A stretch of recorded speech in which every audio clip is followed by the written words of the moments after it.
Hello everyone, welcome to my channel Shree's creative corner. మీ ఇంట్లో కూడా ఇలా వేస్ట్ ప్లాస్టిక్ కంటైనర్స్ ఉన్నాయా? అయితే వాటితో ఇలా మంచిగా ప్లాంటర్స్ రెడీ చేసేసుకొని మీ ఇంటిని మంచిగా అందంగా డెకరేట్ చేసేసుకోండి. దానికోసం మీ దగ్గర ఇలాంటి జూట్ రోప్ అండ్ గ్లూ ఉంటే సరిపోతుంది.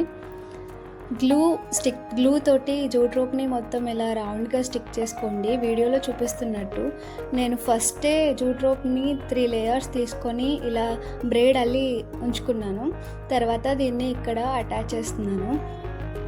మీరు జూట్ రోప్ని గ్లూతో స్టిక్ చేసేటప్పుడు తాడుని గట్టిగా పట్టుకొని లాగుతూ స్టిక్ చేయండి.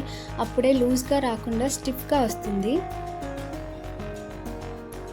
మీరు ఇది నాట్ ఓన్లీ జూట్ రోప్, మ్యాక్రోమేతో కూడా white colour and different colours use చేసుకుని చేసుకోవచ్చు. ఇంకా అది మీ టాలెంట్కి, మీ ఇష్టానికి వదిలేస్తున్నాను. మీకు నచ్చిన దాంతో చేసుకోండి. నేను మళ్ళీ బ్రేడ్ చేసిన జూట్ రోప్ని అటాచ్ చేస్తున్నాను. కింద పైన అటాచ్ చేసుకోవడం వల్ల కొంచెం ఎలిమెంట్ లుక్ బాగా కనిపిస్తుంది అని.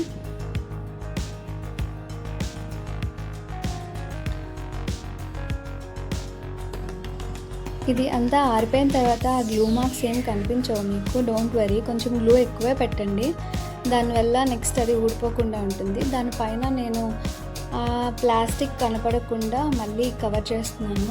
మనకి జూట్ రోప్ పైన పోగుల్లా లెగుస్తుంది కదా, దాన్ని తీసేయాలంటే ఇలా క్యాండిల్ తోటి చేయడం వల్ల అది కాలిపోయి నీట్ లుక్ వస్తుంది అంతా మంచిగా.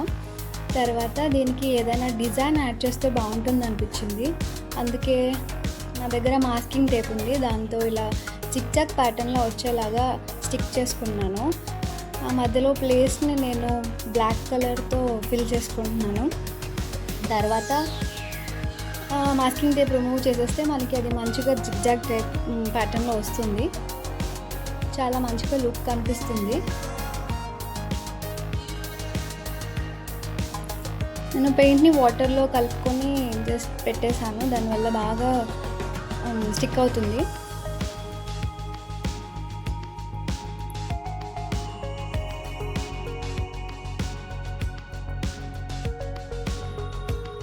కొంచెం డ్రై అయిపోయిన తర్వాత మనము మాస్కింగ్ టేప్ రిమూవ్ చేసేద్దాం.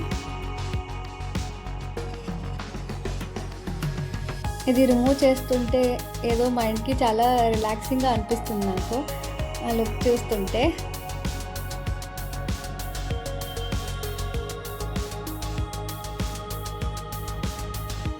అంతే, హియర్ యు గో, మన ప్లాంటర్ రెడీ అయిపోయింది.